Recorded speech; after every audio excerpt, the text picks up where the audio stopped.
Art of living এর প্রতিষ্ঠাতা রবি শঙ্করের ৬৯তম জন্মদিবস উপলক্ষে রক্তদান শিবির। রবিবার ধর্মনগরের পূর্ব বাজারে আর্ট অফ লিভিং এর অফিসে হয় রক্তদান শিবির। আর্ট অফ লিভিং এর ত্রিপুরা এপেক্স বোর্ডের পক্ষ থেকে সমগ্র রাজ্যে আর্ট অফ লিভিং এর উদ্যোগে বিভিন্ন সামাজিক কাজকর্ম চলছে। তারই অঙ্গ হিসেবে ধর্মনগরে রক্তদান শিবির হয়।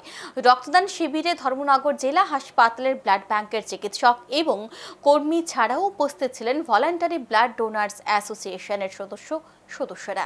এই রক্তদান শিবিরের মোট ৮ জন পুরুষ ও ৪ জন মহিলা রক্তদান করেন। শিবিরকে ঘিরে রক্তদাতাদের মধ্যে উৎসাহ লক্ষ্য করা যায়। আজকে আপনাদের এখানে যে রক্তদান শিবিরটা চলছে, এটা কার উদ্যোগে এবং কি উদ্দেশ্য নিয়ে? আর্ট অফ লিভিং প্রতিষ্ঠাতা শ্রী শ্রী রবিশঙ্করজি ৬৯তম জন্মদিবস উপলক্ষে ত্রিপুরা এপেক্স বোর্ডের পক্ষ থেকে সারা ত্রিপুরাতে অনেক সেবামূলক অনুষ্ঠান এবং অনেক অনুষ্ঠানেরই আয়োজন করা হয়েছে। এরই অঙ্গ হিসাবে আজকের এই রক্তদান শিবির ধর্মনগর আর্ট অফ লিভিং সেন্টারে হচ্ছে।